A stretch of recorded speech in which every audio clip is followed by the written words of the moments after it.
21세기 제자훈련 성경과 역사에 오신 것을 환영합니다. 여기서는 성경의 뼈대와 성경의 전체적인 흐름을 배울 수 있습니다. 이 강의를 통해서 성경을 보는 눈이 확 열리게 될 것입니다. 그리고 하나님을 알아가는 놀라운 기쁨과 행복을 누리게 될 것입니다. 뿐만 아니라 여러분의 인생과 여러분의 신앙이 업그레이드 되는 풍성한 체험을 하게 될 것입니다. 자, 이제부터 파워포인트 강의를 통해서 오늘 주제를 묵상하도록 하겠습니다. 베드로는 예수님의 수제자로서 신약 성경과 사도행전에서 예수님 다음으로 중요하게 다루고 있는 인물입니다. 하지만 베드로는 원래 성격이 급하고 실수가 많은 사람이었습니다. 또한 그는 자기중심적이며 욕심이 많은 사람이었습니다. 그럼에도 불구하고 예수님은 어리석고 부족한 베드로를 택하시고 직접 그를 가르치셨습니다. 또한 예수님이 승천하신 후에는 그에게 성령의 권능을 부어주셔서 사명을 감당할 수 있도록 인도해 주셨습니다. 베드로의 원래 이름은 시몬이었습니다.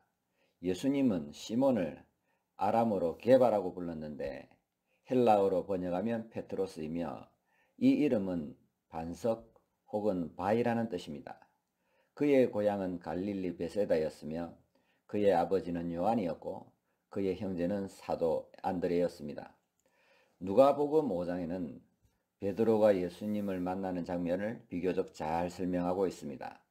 예수께서 게네사렛 호수, 즉 갈릴리 호수에서 베드로의 배에 올라 무리를 가르치셨습니다. 예수님은 말씀을 마치시고 베드로와 함께 고기를 잡으러 나갑니다. 베드로는 말씀에 순종하여 깊은 데로 가서 그물을 내렸는데 2배에 넘치는 많은 고기를 잡았다고 성경은 기록하고 있습니다. 그 이후로 베드로는 모든 것을 버려두고 예수님을 따르게 됩니다. 베드로는 성격이 급했고 실수가 많았습니다. 뿐만 아니라 어리석었고 이기적이며 욕심이 많았습니다. 빌립보 가이사라에서 예수님이 고난과 죽음을 당할 것을 처음으로 말씀하신 적이 있습니다.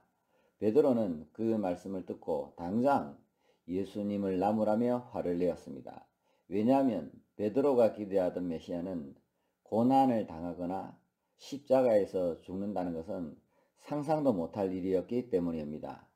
베드로는 예수님의 기적을 직접 보고 많은 받았지만 그는 예수님의 가르침과 전혀 다른 생각을 하고 있었습니다.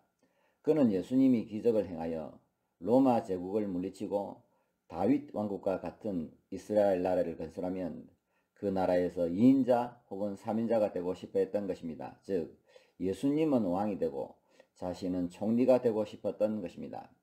베드로와 마찬가지로 대부분의 제자들이 같은 생각으로 예수님을 따라다녔습니다.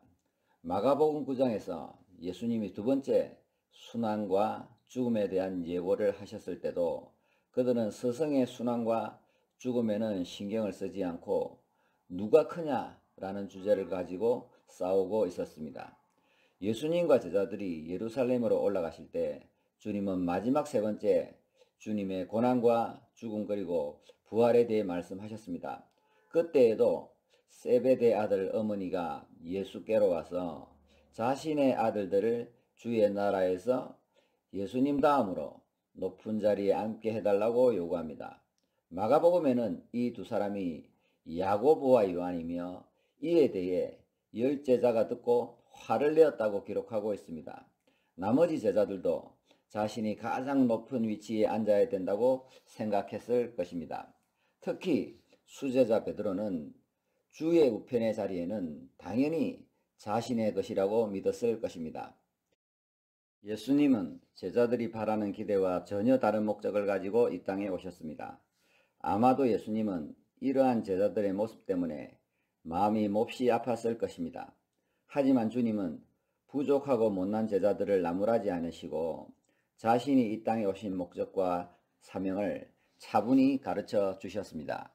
마가복음 10장 45절에 인자가 온 것은 섬김을 받으려 함이 아니라 도리어 섬기려 하고 자기 목숨을 많은 사람의 대속물로 주려 함이니라 이렇게 말씀하셨습니다. 그리고 예수님의 제자들도 예수님이 가야 할 십자가와 고난의 길을 따라와야 할 것을 암시하셨습니다. 그러나 아마도 제자들은 그 당시에 예수님이 무슨 말을 하고 있는지 알지 못했을 것입니다. 세월이 지난 후에 제자들은 오랜 고난의 세월을 살아가면서 순교할 때까지 주의 가르침을 몸소 배웠을 것입니다. 마가복음 14장 27절 이하를 보면 예수님은 제자들에게 이렇게 말씀하십니다. 너희가 다 나를 버리리라. 이는 기록된 바 내가 목자를 치리니 양들이 흩어지리라 하였습니다. 그러나 내가 살아난 후에 너희보다 먼저 갈릴리로 가리라. 베드로가 여짜오되 다 버릴지라도 나는 그리하지 아니하겠나이다. 예수께서 이르시되 내가 진실로 내게 이르노니 오늘 이 밤 닭이 2번 울기 전에 내가 3번 나를 부인하리라. 베드로가 힘있게 말하되 내가 주와 함께 죽을지언정 주를 부인하지 아니하겠나이다 하고 모든 제자도 이와 같이 말하였다라고 기록하고 있습니다. 베드로는 죽으면 죽었지 예수님을 배반하지 않겠다고 큰 소리 치는데 베드로의 호언장담은 오래가지 못합니다. 채 12시간이 지나기도 전에 베드로는 예수님의 예고대로 예수님을 부인하게 됩니다. 마가복음 14장 71절을 보면 그러나 베드로가 저주하며 맹세하되, 여기서 베드로가 예수님을 저주했는지 그의 맹세를 저주했는지는 알 수 없지만 베드로는 이렇게 얘기합니다. 그러나 베드로가 저주하여 맹세하되 나는 너희가 말하는 이 사람을 알지 못하노라 하니, 예수님을 모른다고 지금 얘기하고 있습니다. 닭이 곧 2번 울더라. 이에 베드로가 예수께서 자기에게 하신 말씀 곧 닭이 2번 울기 전에 내가 3번 나를 부인하리라 하심이 기억되어 그 일을 생각하며 울었더라라고 기록하고 있습니다. 베드로는 죽으면 죽어도 예수님을 떠나지 않겠다, 배신하지 않겠다고 호언장담했지만 채 12시간이 지나지 않아 사람들이 무섭고 유대인들이 무서워서 예수님을 부인하고 3번째는 저주하며 부인했다고 성경은 기록하고 있습니다. 베드로의 변화는 부활하신 예수님을 만난 이후, 더 나아가 오순절 성령 강림이 있은 직후에 두드러지게 나타납니다. 부활하신 예수님은 갈릴리에 있는 베드로를 찾아가 나를 사랑하는 마음으로 양들을 돌보며 먹이라고 당부합니다. 유대인들을 두려워해 숨어서 기도하던 베드로는 성령의 충만함을 입고 담대히 복음을 전했는데 한 번에 3,000명이 회개하는 놀라운 역사가 일어납니다. 베드로는 초대교회의 중추적인 역할을 감당했을 뿐만 아니라 많은 이적을 행합니다. 그는 성전 앞에 서 있는 안전뱅이를 예수의 이름으로 치유하기도 하며 루다에서 애니아라는 중풍병자를 고치기도 하고 욥바에서 도르가라는 여제자를 살려내기도 합니다. 또한 그가 고넬료 집에서 복음을 전할 때에는 성령이 말씀을 듣는 사람에게 임하기도 합니다.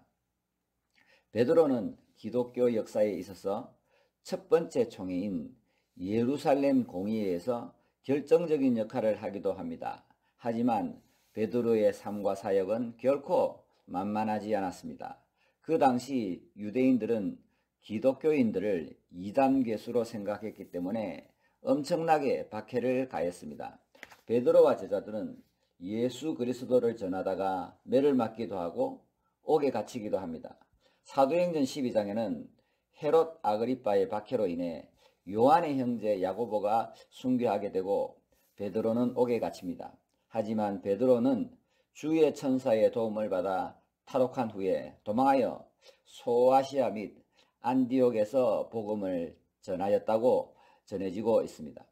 기독교 전성에 따르면 그는 로마에서 교회를 지도하던 중에 네로 황제의 박해에 휘말려 거꾸로 된 십자가에 못 박혀 순교하였다고 전해옵니다. 현재 바티칸 시국의 성 베드로 대성전 아래에 그의 무덤이 있다고 합니다. 그렇다면 오늘 말씀이 우리에게 어떠한 의미를 던져주고 있습니까? 그것은 우리는 은혜로 산다는 것입니다.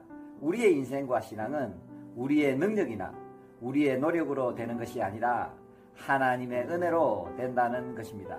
베드로의 인생을 살펴보면 이분은 허물투성이었습니다. 베드로는 성격이 급했고 실수가 많았습니다.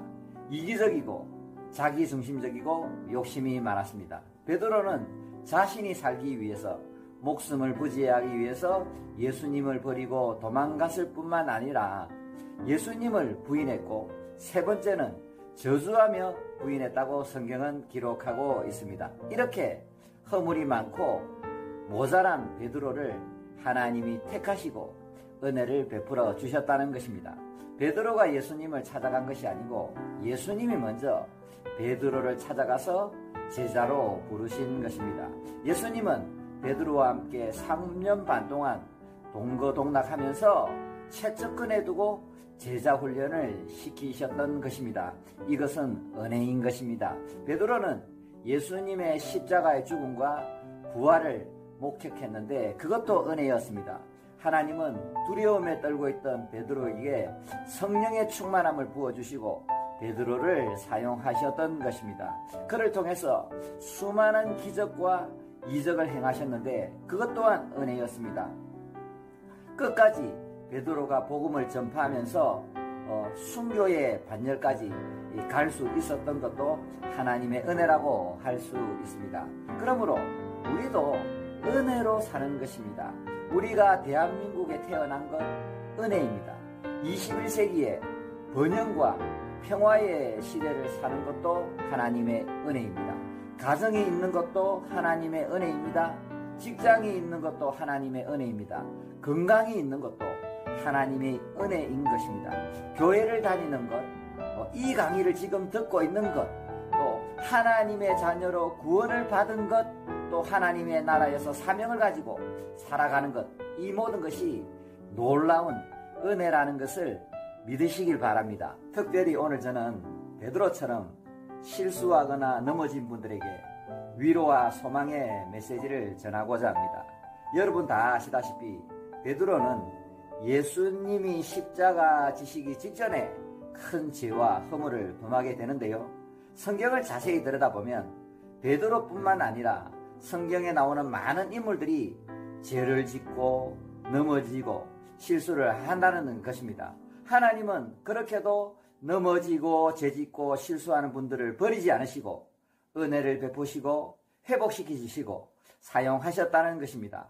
성경의 인물들이 하나같이 흠도 없고 점도 없고 죄를 짓지 않는다면 우리에게 무슨 소망이 있겠습니까?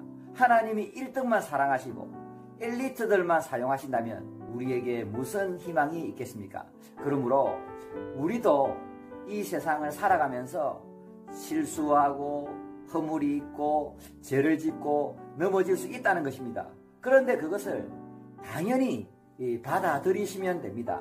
이 세상에는 두 부류의 사람들이 존재하고 있다고 그럽니다. 첫 번째 부류는 과거의 실수, 죄, 허물 때문에 거기에 함몰되어서 인생을 망치는 과거지향적인 사람들이 있고 반대로 과거의 죄와 실수와 허물을 미래의 자양분으로 삼아 앞으로 전진하는 믿음의 사람이 있다고 그럽니다. 다시 말해서 과거의 죄와 실수와 허물을 자신의 부족함과 자신의 연약함과 자신을 발견하는 좋은 재료로 삼고 자신을 의지하지 않고 하나님을 더욱 의지하는 사람으로 나아간다는 겁니다. 은혜를 사모하고 주님을 바라보고 주님을 더욱 의지하는 그런 사람으로 살아가면 된다는 것입니다. 마지막으로 여러분에게 딱 한 말씀, 권면의 말씀을 드리고자 합니다.